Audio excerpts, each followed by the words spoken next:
Durante Ianis, el hombre miró el rayo en el cielo y la aguja de la brújula como si fueran dioses distintos. No teníamos idea de que estábamos viendo las dos caras de una misma moneda, lanzada al vacío del espacio-tiempo. Verás, el electromagnetismo no es solo una fuerza, es el lenguaje con el que el universo se comunica consigo mismo, una danza invisible que lo conecta todo. Todo comenzó con una simple sospecha: la materia no está sola.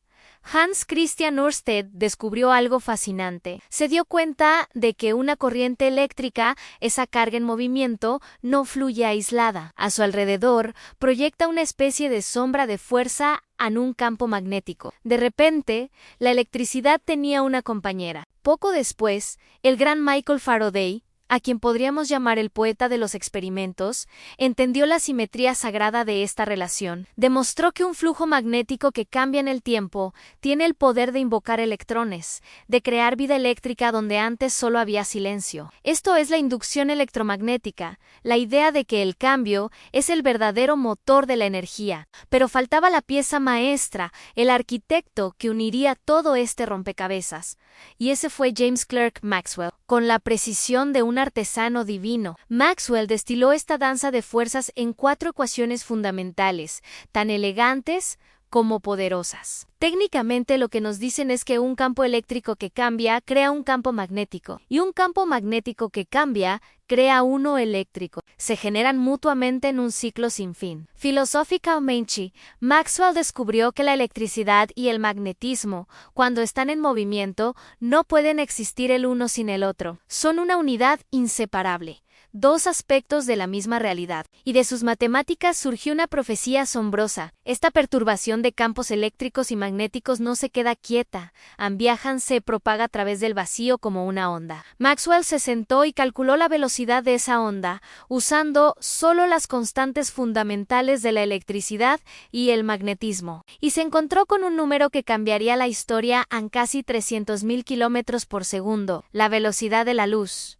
Se dio cuenta de que la luz no es un objeto, sino un evento, una oscilación perpetua donde el campo eléctrico engendra al magnético, y este, en su último aliento, vuelve a dar vida al eléctrico, propagándose eternamente. Esta revelación transformó el destino de la humanidad. Si la luz es una onda electromagnética que viaja a una velocidad constante, dictada solo por las propiedades del vacío, entonces la luz es el único absoluto en un universo de sombras relativas. Es el faro que no cambia, la regla con la que se mide todo lo demás. Esta constante inmutable fue la estrella que guió a un joven Albert Einstein. Él se preguntó si la velocidad de la luz nunca cambia, sin importar quién la mida o cómo se mueva.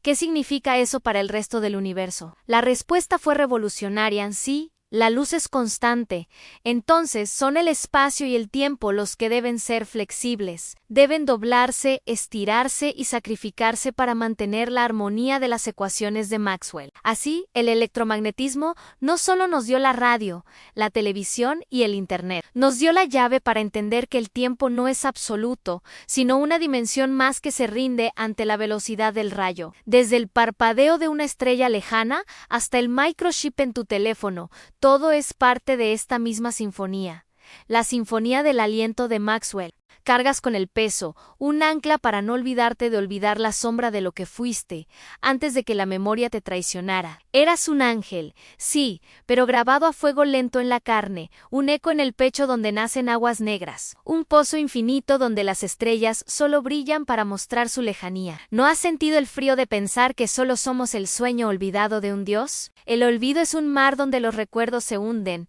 y el amor es apenas un barco frágil intentando rescatar lo que ya está muerto. Uno mismo es su propio verdugo, uno mismo el dolor que se padece. Somos el veneno, y a veces la cura, en esta purificación que nunca termina. Si nos rendimos al frío del intelecto, moriremos sin haber rozado el amor. No habrá amigos, solo extraños, testigos de nuestro propio cinismo. No queda más que el vacío. Saltar al acantilado, una y otra vez, y en la caída, desesperadamente, intentar coser unas alas con los restos del pasado, mientras el suelo sube a nuestro encuentro. Hoy vamos a hablar de una de esas alas cosidas con hilo de estrella y melancolía. Nos vamos a sumergir en Ballrooms of Mars o Salones de Baile de Marte, de Mark Bolan y T-Rex. Esta canción es una auténtica joya del glam rock, lanzada en el álbum Thanks de 1973 y desde una perspectiva cósmica y musical, es absolutamente fascinante. Primero, la conexión espacial y la lírica, aunque la letra es más poética y surrealista que estrictamente científica, evoca esa era dorada de la Space Oddity, donde el espacio exterior se convirtió en el escenario perfecto para la fantasía y el escapismo. El propio título ya nos transporta directamente a nuestro vecino rojo, Marte, sugiriendo una atmósfera mística, casi decadente. Es un lugar donde la realidad se distorsiona. Mark Bolan teje referencias estelares a lo largo de la canción. Cuando canta Coloca tu rostro en piedra sobre una estrella, está uniendo la fragilidad de nuestra existencia humana con la aparente eternidad de los astros. Es una imagen potentísima, una forma de buscar la inmortalidad a través del cosmos. Pero lo que hace a esta canción aún más especial es cómo mezcla este universo cósmico con la cultura pop de su época. De repente, en medio de este viaje interplanetario, aparecen figuras como Bob Dylan, a quien se refiere con el seudónimo Alan Freed, y también menciona a John Lennon. Esta fusión entre el espacio, la música rock y los iconos culturales crea un collage surrealista único. Es como si Bolan estuviera invitando a sus héroes a una fiesta exclusiva en los salones de baile marcianos. Ahora, hablemos del sonido. Estamos en pleno apogeo del glam rock. Con ese toque melancólico y psicodélico tan característico de T-Rex, la canción tiene un ritmo pausado, envolvente, casi hipnótico. Es la banda sonora perfecta para imaginar esos salones de baile flotando en la ingravidez, con luces tenues reflejándose en el polvo rojo de la superficie marciana. La música te lleva, te mece, te hace sentir que estás en otro mundo. Literalmente. Desde un punto de vista más científico como astrofísico, os diré que, bueno, hasta donde sabemos, no hay salones de baile en Marte. No hemos encontrado estructuras de este tipo aún todavía. Pero lo increíble es que canciones como esta alimentaron la imaginación de toda una generación que miraba al cielo no solo con curiosidad científica, sino con un anhelo poético. Esperaban encontrar algo más que rocas frías y polvo rojo, esperaban encontrar magia, música, vida, salones de baile, y al final, de eso se trata. Se trata de esa capacidad humana de proyectar nuestros sueños, nuestros miedos y nuestras pasiones en el vasto lienzo del universo. Mark Bolan no nos dio un mapa de Marte, nos dio un estado de ánimo, nos dio un refugio poético en otro planeta. Ballrooms of Mars es más que una canción, es una invitación a soñar, a imaginar y a encontrar belleza en los lugares más inesperados, incluso en la fría y solitaria inmensidad del espacio. Es un recordatorio de que, a veces, la poesía puede decirnos tanto sobre el universo como la propia ciencia. Hoy vamos a seguir un hilo casi invisible que conecta la poesía más oscura, el rock más glamuroso y, bueno, una de las verdades más bestias de todo el universo. ¡Arrancamos! A primera vista nada, ¿verdad? Parecen tres mundos que no tienen absolutamente nada que ver. Pero vamos a ver que, en el fondo, todos están unidos por la misma búsqueda. La de encontrar un ancla, algo a lo que agarrarse en medio de todo el caos. Y para empezar nos vamos a meter en un sitio muy personal, en el mundo interior de un poema que va sobre eso, sobre el peso del pasado y esa sensación de estar completamente perdido en un universo al que la verdad le importamos bastante poco. Esta pregunta, es que es el corazón del naufragio de las alas. Es una pregunta que te mete de lleno en una crisis existencial de las buenas. Esa sensación de ser solo un eco, ¿sabes? Un simple accidente en un cosmos que ya ni se acuerda de habernos soñado. Y aquí es donde entra la metáfora clave. El poema dice que llevamos un ancla, sí, pero no es un ancla que nos da estabilidad, que va a todo lo contrario. Es un ancla hecha de memoria, que nos ata a la sombra de lo que fuimos, a un pasado que duele y del que parece imposible escapar. Es que la imagen que se pinta es de una desesperación total. Las estrellas no son una guía, solo te recuerdan lo lejos que estás de cualquier esperanza. El amor es un intento casi inútil. Y al final, la única salida que parece quedar es saltar al vacío, intentando, y esto es lo más trágico, coser unas alas con los trozos rotos de ese mismo pasado del que intentas huir. Claro, si por dentro todo se siente como un naufragio, es lógico, ¿no? Es casi un instinto buscar una vía de escape en la fantasía, en el arte, en la idea de que tiene que haber otros mundos ahí fuera. Y esa necesidad de escapismo, pues nos teletransporta directamente a los años 70, a una época de cohetes, de exploración espacial y, como no, de música que nos regaló a T-Rex y su particular viaje a Marte. A ver, que nadie se espere aquí un documental de la NASA. Lo de Marbolán no es ciencia, es un sueño psicodélico. Nos invita a unos salones de baile en Marte, un escenario de fantasía pura y dura para olvidarse de las penas de la Tierra. Es que esta canción es una cápsula del tiempo perfecta. Capta toda esa fascinación por el espacio que había en el aire, pero la usa como un lienzo para hablar de nuestros ídolos, de nuestros deseos. Es una forma de proyectar lo que somos, nuestra cultura, en el silencio del universo. Y fijaos en esta frase, porque es brutal. Graba tu rostro en piedra sobre una estrella. ¿Os suena? Es exactamente la misma búsqueda del poema, pero, digamos, con lentejuelas y guitarras eléctricas.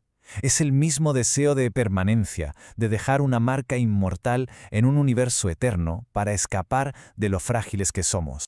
Ok, hasta ahora tenemos el ancla de la memoria que nos hunde y el escape a la fantasía. Pero, ¿y si existiera un ancla de verdad? ¿Una verdad sólida, inmutable, en el propio tejido del universo? Pues resulta que la ciencia tiene algo que decir al respecto. Pensemos por un momento. Durante casi toda la historia, la humanidad veía la electricidad y el magnetismo como dos cosas raras, casi mágicas. ¿Qué narices iban a tener en común un relámpago que parte el cielo y la aguja de una brújula que apunta siempre al norte? Parecía que nada. Pero entonces empiezan a caer las piezas del puzzle. Primero, Oersted, ¡zas!, descubre que la electricidad en movimiento crea magnetismo. Luego llega Faraday y, como si fuera un espejo, demuestra justo lo contrario. El magnetismo en movimiento crea electricidad. Pero faltaba alguien que uniera todo. Y ese fue James Clerk Maxwell, que con 4 ecuaciones elegantísimas los casó para siempre. Y aquí está la clave de todo. No es que sean dos fuerzas que se llevan bien, es que son la misma cosa, el electromagnetismo. En cuanto hay movimiento, son inseparables. Una no puede existir sin dar a luz a la otra, en un baile que no para nunca. Pero la cosa no acaba ahí, porque dentro de esa danza, escondida en las matemáticas de Maxwell, había una profecía, una que iba a poner patas arriba nuestra idea de la realidad. Maxwell se pone a jugar con sus ecuaciones y se da cuenta de algo alucinante. Si tú le das un empujón a este campo unificado, la perturbación no se queda ahí quieta, se propaga, viaja como una onda en un estanque. Pero lo increíble es que viaja a través del vacío, donde no hay nada. La pregunta del millón era, vale, ¿y a qué velocidad se mueve esa onda? Así que hizo los cálculos. Y ojo, los hizo usando solo constantes que ya se conocían, las de la electricidad y el magnetismo. Y el número que le salió fue una auténtica pasada. 300.000 kilómetros por segundo, un número que a los físicos de la época les sonaba y mucho. Era con una precisión acojonante la velocidad de la luz que se había medido en experimentos. ¡Bingo! El misterio estaba resuelto. La luz no era otra cosa que esa onda electromagnética viajera. Es que esta idea es preciosa. La luz no es una cosa, es un proceso. Es esta danza que se mantiene a sí misma, un motor perpetuo que viaja por el cosmos. Es una verdad fundamental del universo, nacida de la unión de dos fuerzas que un día nos parecieron totalmente ajenas. Y aquí, ¡boom! Aquí es donde todo encaja. El poema nos hablaba de un ancla, la memoria, que nos ata a un pasado inestable a la sombra de lo que fuimos. Pero la física nos da otra ancla, no una que te hunde, sino una que lo sostiene todo, una constante universal, la velocidad de la luz. Da igual quién la mida o desde dónde, siempre es la misma. Es uno de los cimientos de la realidad. Pero esperad, que la cosa se pone todavía más interesante, porque este descubrimiento no era el final, era solo el principio de una revolución mucho más gorda sobre qué son de verdad el espacio y el tiempo. A ver, pensadlo un segundo. Si la velocidad de la luz es sagrada, si no puede cambiar nunca bajo ningún concepto, entonces cuando las cosas se mueven muy rápido, algo tiene que ceder. Y esta idea fue la que obsesionó a un joven llamado Albert Einstein. Y la única salida lógica, por muy loca que pareciera, era esta. Si la velocidad de la luz es fija, entonces el espacio y el tiempo no lo son. tienen que ser flexibles, tienen que poder estirarse y encogerse. Básicamente, tienen que sacrificarse para que la ley de la luz se cumpla siempre. La constante se convierte en la ley suprema del cosmos. Y así, volvemos al principio, a esa caída del poema. Quizás el universo no es ese vacío frío e indiferente. Quizá, mientras caemos, no vamos hacia la nada. Quizá vamos directos hacia una constante, hacia una verdad tan fundamental y tan sólida que el mismísimo tiempo tiene que arrodillarse ante ella. Gracias amigos por ver este video y jueguen en su computadora amigos.